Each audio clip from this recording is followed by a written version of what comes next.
Hello বন্ধুরা, welcome back to my channel Rumela and you.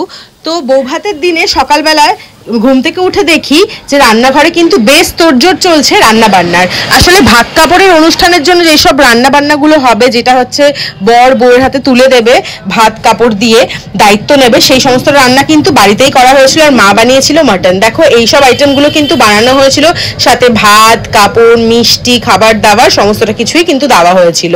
আর এই অনুষ্ঠানে এমন হয় যে হাজব্যান্ড কিন্তু ওয়াইফের হাতে মানে খাবার আর কাপড় এগুলো তুলে দিয়ে বলে, আজ থেকে আমি তোমার ভাত কাপড়ের দায়িত্ব নিলাম। তো তার জন্য কিন্তু দেখো এখানে সবাই মিলে হচ্ছে আছে, আর মারা সবাই মিলে কিন্তু গজু মামাকে শিখিয়ে দিচ্ছে যে কিভাবে কি বলতে হবে করতে হবে, আর ইয়ার্কি ঠাট্টাও হচ্ছিল। তো তারপরে দেখো ভাত কাপড়ের দায়িত্ব নেওয়া হলো, মানে মামা নিল। তারপরে কিন্তু আমরা সবাই মিলে খেতে চলে গেছিলাম। আমাদের জন্য বাড়ির বাকিদের জন্য যে সমস্ত রান্নাগুলো হয়েছিল সেগুলো কিন্তু ছাদেই হয়েছিল। তো এই দায়িত্বটা নেওয়া কমপ্লিট হওয়ার পরে কিন্তু মামি ছাদে গেছিল আর সবার পাতে পাতে ঘি ভাত দিয়েছিল, যেটা বউরা দেয়। তারপরে দেওয়ার পরে কিন্তু আমরা বাকিরা খাওয়া কিন্তু স্টার্ট করেছিলাম।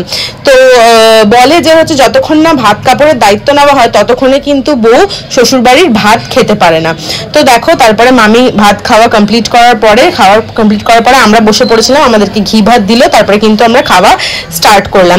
আর মামিকে আগে হচ্ছে ছাড়া হয়েছিল, কারণ মামিকে হচ্ছে মেকআপটা স্টার্ট করানো হবে। আচ্ছা, তোমাদেরকে আমি বলিনি যে আমরা কি গিফট করেছি। আমরা কিন্তু সাফারির এই লার্জ ট্রলিটা গিফট করেছিলাম ওদেরকে।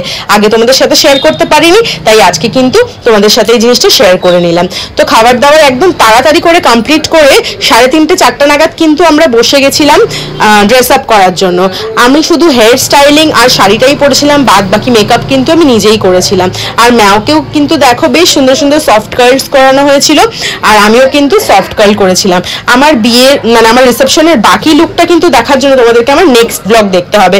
আমি ম্যাওয়ের পাপা আমরা সবাই কেমন ভাবে ড্রেস আপ করেছিলাম, কি কি পরেছিলাম, সেটা পুরোটা দেখার জন্য কিন্তু তোমাদেরকে নেক্সট ব্লগ দেখতে হবে। তো চলো, কমেন্ট করো, ভালো লাগলে চ্যানেলটা সাবস্ক্রাইব করো। টাটা।